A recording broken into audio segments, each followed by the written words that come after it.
Барлықтарыңызға сәлем. Бүгінгі талқылайтын тақырып ақуыз синтезінің ингибиторлары. Ақуыз синтезінің ингибиторларына аминогликозидтер, макролидтер, тетрациклиндер, левомицетин, клиндамицин, линезолид және стрептограмминдер жатады. Бактерияларда ақуыз синтезі бірнеше этаптан тұрады. Бірінші этапта ДНК-дан ақпараттық РНК-ның синтезделуі, және бұл процесс транскрипция деп аталады, және транскрипция процесі РНК полимераза ферментінің көмегімен жүреді. Рифампицин деген препарат бар. Бұл препарат бізде РНК полимеразаны тежейді. Егер РНК полимераза тежелетін болса, транскрипция процесі тежеледі, ақпараттық РНК синтезделмейді және ақуыз синтезделмейді. Және бұл препарат бізде туберкулезді емдеу үшін қолданылады, микобактериум туберкулезиске қарсы. Екінші этапта ақпараттық РНК-дан ақуыздың синтезделуі, және бұл процесс бізде трансляция деп аталады, және бұл рибосомада жүзеге асады. Ақуыз синтезі ақпараттық РНК рибосомаға келгеннен кейін басталады. Ақпараттық РНК бізде ұзын тізбек, бұл рибосомаға келеді, рибосома осы тізбекті оқиды. Рибосома бізде екі суббөліктен тұрады, 50S және 30S. Осы ақпараттық РНК-ны оқығаннан кейін тасымалдаушы РНК осы ақпараттық РНК-ға келіп, амин қышқылдарын жалғайды. Амин қышқылдар жалғанғаннан кейін осы жерде бізде бактерияның ақуызы синтезделіп шығады. Енді процестің басталуын тежейтін препараттар бізде аминогликозидтер және линезолид. Екінші тетрациклин препараты, немесе тетрациклиндер тасымалдаушы РНК-ның қосылуын тежейді, және левомицетин, макролидтер және клиндамицин бұлар пептидтердің қосылуын және транслокация процесін тежейді. Бірінші топ аминогликозидтер, бұл топқа гентамицин, неомицин, амикоцин, тобрамицин және стрептомицин жатады. Бұл препараттар ақуыз синтезінің инициациясын блоктайды, 30S-пен байланысады, генетикалық кодтың қатиықуына әкеледі, және бактериялар бөліне алмайды, жасушалық ақуыздар синтезделмейді. Және аминогликозидтер бұлар бактериоциттік әсер етеді, жасушаның өліміне әкеледі. Және бұл топтың препараттары жасушаның ішіне тасымалдану үшін оттегін қажет етеді, сондықтан анаэробты бактерияларға қарсы әсері жоқ. Эукариоттық жасушаларға әсер етпейді, себебі эукариотты жасушаларда рибосомалар басқа, және эукариоттық жасушаларға тасымалданбайды.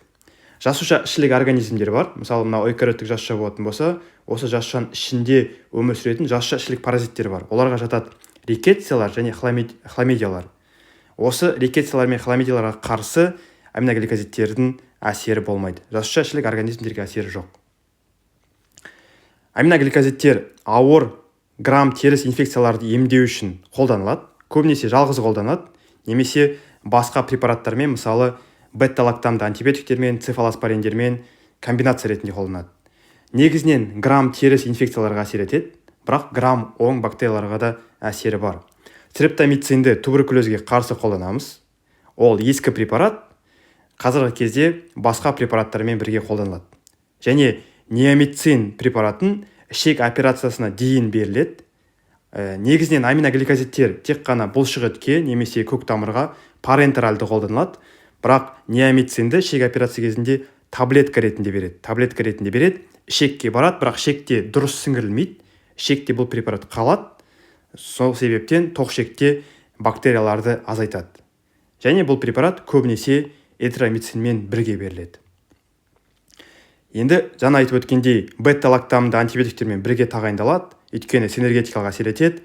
Бұл жаңағы 2+2 4-тен жоғары. Екі препаратты қосып қолданған кезде әсері күштірек болады. Мысалы, ванкомицин мен гентамицинді қосып біз эндокардитті емдеу үшін қолданамыз.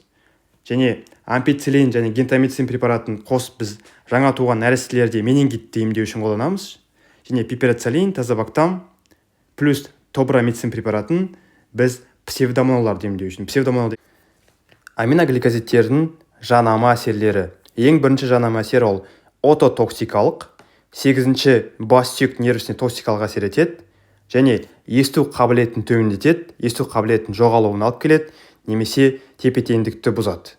Механизмі анық емес, көбінесе есту қабілеті нашарлайтын болса ол қайтымсыз, бірақ тепе-теңдіктің бұзылуы қайтымды. Келесі жанама әсер ол нефротоксикалық, бүйрекке әсер етеді, токсикалық әсер етеді бүйрекке, және жедел тубулярлы некроз шақырады. Себебі бұл препараттардың 5-10% проксимальды түкті жасушаларында кері сіңіледі және плазмада креатиннің көтерілуіне әкеледі. Келесі жанама әсер ол нейробұлшықеттік блокадасы. Бұл сирек кездесетін жанама әсер жүйке бұлшықет түйіндерінде ацетилхолин бөлінуін тежейді. Қаңқа бұлшықеттері бізде соматикалық жүйке жүйесімен нервтенеді, ал соматикалық жүйке түйіндері бізде ацетилхолинді бөледі, ацетилхолинді. Ал қаңқа бұлшықеттерінде бізде никотиндік рецепторлар орналасқан, никотиндік NM рецепторлары. Осы ацетилхолин бөлінгеннен кейін, осы рецепторлармен байланысқаннан кейін натрий каналдары ашылады, натрий енеді, натрий енгеннен кейін бұлшықет деполяризацияға ұшырайды, бұлшықет қозады. Бірақ аминогликозидтер осы жүйке бұлшықет түйіндерінде ацетилхолиннің бөлінуін тежейді. Егер ацетилхолин бөлінбейтін болса, онда бұлшықеттер жиырылмайды. Сондықтан жоғарғы дозада немесе жүйке бұлшықет аурулары бар науқастарға көбінесе қарсы көрсетілген. Мысалы, миастения гравис деген ауру бар, миастения гравис. Осы миастения грависпен ауыратын пациенттерде аминогликозидтер көбінесе қарсы көрсетілген. Және жүктілік кезінде қарсы көрсетілген, себебі бұл препараттар тератогенді әсер етеді, ұрыққа нефротоксикалық және ототоксикалық әсер етеді. Макролидтер, келесі топ, бұларға жатады азитромицин, кларитромицин, эритромицин препараттары. Бұлар 50S рибосома суббірлігімен байланысады, транслокацияны болдырмайды. Көптеген грамм 10 коктарға әсер етеді, әсіресе стрептококтарды қамтиды, кейбір грамм теріс инфекцияларды қамтиды, және макрофагтардың басқа жасушалардың ішінде шоғырланады. Бұл антибиотиктер жасушаның ішінде шоғырлану жиналатын қасиеті бар. Соған байланысты жасуша ішілік патогендерге қарсы тиімді, мысалы хламидияларға қарсы және легионеллаға қарсы өте тиімді. Бұл препараттар қай кезде қолданылады? Ауруханадан тыс пайда болған пневмонияға қолданамыз. Мысалы азитромицин стрептококтармен шақырған, мысалы пневмокок деп аталады, солармен шақырылған пневмония емдеу кезінде, немесе гемофилия, инфлюенза инфекциясымен шақырылған пневмония емдеу кезінде, немесе басқа да атипиялық инфекцияларды қамтиды, атипиялық пневмонияларды емдеу кезінде. Және пенициллинге аллергиясы бар науқастарға өте жақсы әсер етеді. Және жүктілік кезінде немесе хламидиозды инфекцияны емдеу үшін қолданамыз. Азитромицин препаратын береміз, және жүктілік кезінде бұл препарат қауіпсіз. Көбінесе цефтриаксонмен бірге тағайындалады гонореяны емдеу үшін. Гонорея дегеніміз біз гонококтармен шақырылатын жыныстық жолмен берілетін инфекция цефтриаксонмен емделеді, бірақ макролидтерді біз көбінесе қосып береміз. Енді эритромицин бұл асқазан ішек жолдарында матилиндік рецепторлармен байланысады. Соған байланысты асқазан ішек жолдарының тегіс салалы бұлшықеттерінің жиырылуын ынталандырады. Егер жиырылуын ынталандыратын болса, асқазан ішек жолдарының моторикасын арттырады, перистальтикасын арттырады. Соған байланысты асқазан ішек жолдарының моторикасының бұзылыстарында қолдануға болады. Және моториканы арттыруына байланысты эритромицин көбінесе пациенттерде диареяны көп шақырады. Және кларитромицин бізде хеликобактер пилори дегеніміз бізде асқазанда ойық жараны шақыратын жаңағы бактерия. Осы кларитромицин осы хеликобактер пилориді қамтиды. Енді макролидтердің жаңа мәселелері ол жүрек айну, диарея, іштің ауруы көбінесе эритромицинмен шақырылады. Және ЭКГ-да Q10-нің ұзаруы эритромицин көбінесе шақырады. Және жедел холестатикалық гепатит, гепатотоксикалық әсер етеді. Ол АСТ-ны, АЛТ-ны, сілтілі фосфатазаны немесе билирубинді жоғарлатуы мүмкін. Көбінесе азитромицин қабылдаған науқастарда байқалады. Бірақ кез келген басқа макролидтерде бауырға әсер етуі мүмкін, эритромицин болсын, кларитромицин болсын. Және анамнезінде холестатикалық сарғаю немесе бауырдың дисфункциясы бар науқастарға қарсы көрсетілген. Келесі жаңа мәселелер ол бөртпе, макула папулярлы аллергиялық реакциялар беруі мүмкін, және бауырдағы P450 ферментін блоктайды, тежейді. Осыған байланысты P450 ферментімен метаболизленетін препараттардың плазмада деңгейі жоғарылайды. Мысалы, теофилин, варфарин. Егер пациент теофилин, варфарин препараттарын қолданып жүрген болса, онда макролидтерді сақтықпен қолдану керек. Тетрациклиндерге тетрациклин, доксициклин, диметилциклин және миноциклин жатады. Бұл препараттар жасуша ішіне тасымалданады. Жасушаның ішінде 30S рибосоммен байланысады және тасымалдаушы РНК-ның қосылуын алдын алады. Және диметилциклин антибиотик ретінде пайдаланылмайды. Бұл препарат антидиуретик гормонның антагонисті болып табылады. Доксициклин бұл ең жиі қолданылатын тетрациклиндер тобының мүшесі. Жасуша ішінде жинақталады. Осыған байланысты көптеген ерекше атипті бактерияларды қамтиды. Көптеген зоонозды инфекцияларды қамтиды және хламидияға қарсы доксициклин қолданылады. Акне вульгаристі емдеу үшін қолданылады. Сонымен қатар доксициклинмен бірге миноциклин де қолданылады. Себебі бұл препарат фолликулалар ішіндегі пропионобактерияларды қамтиды. Осы пропионобактериялар фолликулалардың ішінде жаңағы фолликулалар бөлетін майлармен қоректеніп, сол жерде көбейіп, жаңағы акнені шақырады, қабынуды шақырады. Тетрациклиндер минералдармен бірге, антоциттермен бірге қабылдасы сіңуі бұзылады. Мысалы, кальций, магний бар антоциттер, немесе темір препараттары, немесе сүт өнімдері, бұлармен егер қолданатын болса, хелатты қосындылар түзіледі және тетрациклиндердің сіңгірілуі төмендейді. Осы себепті осы топтың препараттарын антоциттермен, сүтпен бірге қабылдауға болмайды. Жаңа мәселелері диспепсиялық бұзылыстар. Мысалы, эпигастрия аймағында ауырсыну, жүрек айну, құсу, анорексия, жиі кездесетін жаңа мәселелері. Және келесі жаңа мәселе фотосезімталдық, немесе фотосенсибилизация, күн түсетін жерлерде қызыл бөртпе немесе көпшіктердің пайда болуы. Осы себепті тетрациклиндерді қабылдаған кезде жаздың күні күнге шықпау керек. Егер күнге шығатын болса да, жаңағы күннен қорғайтын кремді қолдану керек. Келесі жаңа мәселе ол тістердің түсінің өзгеруі, тістердің қоңыр сары түске боялуы, 8 жасқа дейінгі балаларда кездеседі. Негізінен бұл жаңа мәселе. Ересектерде егер тетрациклинді қабылдаса, бұндай жаңа мәселе кездеспейді. Себебі бұл балаларда сүйектерде жиналады. 8 жасқа дейінгі балаларда тістердің минерализациясы өте күшті, тез қарқынмен жүреді. Соған байланысты тетрациклиндер кальциймен бірге қосылады, кальциймен хелатты қосындылар түсіп, ал кальций тіске өте қажет. Балаларда минерализация кезінде тістер өте көп кальцийді сіңіреді. Соған байланысты тетрациклиндер кальциймен бірге тісте балаларда жиналады. Және балаларда тістің қоңыр сары түске боялуына келеді. Және бұл қайтымсыз процесс, тістің түсі қайтадан кері өзгермейді. Және тетрациклиндер балалардағы сүйектің өсуін тежейді. Тек қана тісте ғана жиналмайды, басқа да сүйектерде жиналады да, сол сүйектердің өсуін тежейді. Және жүктілік кезінде қарсы көрсетілген. Себебі тетрациклиндер плацентадан өтеді және ұрықтың сүйектері мен тістерінде жиналуы мүмкін. Сондықтан қалай есте сақтаймыз? Тератоциклиндер тератогенді деп есте сақтаймыз. Левомицетин бұл препарат пептидил трансферазаны тежейді, 50S рибосомалық сүбірлікке әсер етеді және әсер ету механизмі макролидтерге ұқсас. Бұл препарат өте улы, соған байланысты дамыған елдерде өте сирек қолданылады. Левомицетин кең спектрлі антибиотик, грамм 10, грамм теріс және атипиялық инфекцияларды қамтиды.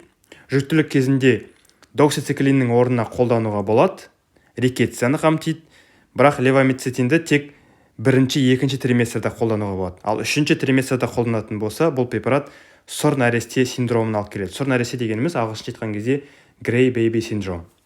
Және левомицетин дамушы елдерде менингитті емдеуге қолданылады, себебі левомицетин менингококктарды қамтиды, немесе Neisseria meningitis. Менингококктарды қамтиды, бірақ басқа дамыған елдерде бұл препарат қолданылмайды. Бұл препараттың орнына басқа препараттарды қолданады. Және басқа препараттардың тиімділігі левомицетинге қарағанда жоғары. Жаңа мәселелер ең бірінші ол анемия, сүйек кемігінің тежелуі, апластикалық анемия алып келеді. Бұл идиосинкратикалық, бұның жаңағы механизм белгісіз, бірақ бұл жаңа мәселе қайтымсыз, жиі өліммен аяқталады. Осы жаңа мәселенің бұл себепті левомицетин қазіргі кезде ішке мүлдем қолдануға болмайды. Бірақ левомицетинді жаңағы флаконда көз тамшысы ретінде, мысалы конъюнктивит кезінде бактериалды немесе құлаққа жаңағы жергілікті инфекцияларды емдеу үшін қолданылады. Балаларда, жаңа туған балаларда сұр нәресте синдромы шақырады, Gray baby синдром. Себебі левомицетин бауырда UDP глюкаринил трансфераза ферментімен жаңағы метаболизмге ұшырайды. Ал бұл фермент нәрестелерде жеткіліксіз. Нәрестелерде UDP глюкаринил трансфераза ферменті жетіспейді. Жетіспеуіне байланысты левомицетин жаңағы метаболизмге ұшырамайды және балада терісі күлгін сұр түске боялады. Осы препараттың әсерінен және гипотензияға алып келеді, қан қысымының төмендеуіне және көбінесе өлімге алып келеді. Келесі препарат бұл клиндамицин. Бұл препарат 50S рибосомымен байланысады және транслокацияны болдырмайды. Әсер ету механизмі макролидтерге ұқсас. Кейбір грамм 10 инфекцияларды қамтиды, мысалы стафилококктарды қамтиды, стрептококктарды қамтиды, стрептококкус вириденс, стрептококкус пиогенис немесе стрептококкус пневмония. Стрептококкус пневмония дегеніміз пневмококтар. Және көптеген анаэробтарды қамтиды, мысалы Clostridium perfringens, бұл газды гангрена шақыратын анаэробты инфекция, және ауыздың анаэробтары, мысалы фусабактериум, превателла, пептострептококкус деген секілді. Және бұл инфекциялардың барлығы ауыз қуысында өмір сүреді. Сондықтан клиндамицин көбінесе стоматолог негізгі қолдану көрсеткіші ол диафрагманың үстіндегі анаэробты инфекциялар, мысалы аспирациялық пневмония, өкпе абсцестері, ауыз қуысының инфекциялары, ауыз қуысының анаэробты бактериялармен шақырылған қабыну аурулары. Және бактериодес фрагилиске қарсы клиндамициннің әсері төмен. Сондықтан диафрагманың астындағы инфекцияларды емдеу үшін, анаэробты инфекцияларды емдеу үшін біз метронидазолды тағайындаймыз. Жаңа мәселелері: бірінші, Clostridium difficileді шақырады. Осы клиндамицин препаратты, осы Clostridium difficile инфекциясының классикалық себебі көбінесе пациенттердің 10%-на жуығы осы жаңа мәселе байқалады. Псевдомембранозды колит шақырады. Clostridium difficile шамадан тыс өсіп кетеді және массивті сулы диареяға алып келеді. Және Clostridium difficile бізде екі түрлі препаратпен емделеді. Ол метронидазол, метрит немесе. Екіншісі ванкомицин. Енді антибиотиктермен байланысты диарея, ол мысалы Clostridium difficile инфекциясына қарағанда жеңіл, тоқішек флорасының өзгеруі және бұл жаңа мәсер препаратты тоқтатылған кезде тоқтайды. Келесі препарат линезолид, 50S рибосоммен байланысады, инициацияны блоктайды. Негізгі қолдану ол ванкомицинге төзімді энтерококктарды емдеу үшін қолданылады, VRE. Және ауруханадағы эпидемиялар, аурухана ішілік. Және әдетте көбінесе бұл VRE антибиотика терапиядан кейін кездеседі. Ванкомицинге төзімді энтерококк. Және линезолидтің жаңа мәселелері қызба, сананың шатасуы, қозу және гиперрефлексия. Стрептограмминдер, квинопристин және дальфопристин, бұл 50S рибосома ақуыз синтезін блоктайды. Және көбінесе осы екі препарат бірге қолданылады. Квинопристин мен дальфопристин, және бұл екеуінің атауы синерцит деп аталады, антибиотик. Бұл препарат, екі препараттың қосындысы ванкомицинге төзімді бактерияларды емдеу үшін қолданылады. Ванкомицинге төзімді алтын түсті стафилококк немесе ванкомицинге төзімді энтерококк. Енді барлық антибиотиктердің қорытындысы: бұл топтағы антибиотиктердің барлығы бактерия статикалық, тек қана аминогликозидтер бізде бактерицидті әсер етеді. Қалған барлығы макролидтер, тетрациклиндер, левомицетин, клиндамицин, линезолид барлығы бактерия статикалық әсер етеді. Және квинопристин мен дальфопристин бұлардың әсері дозасына байланысты.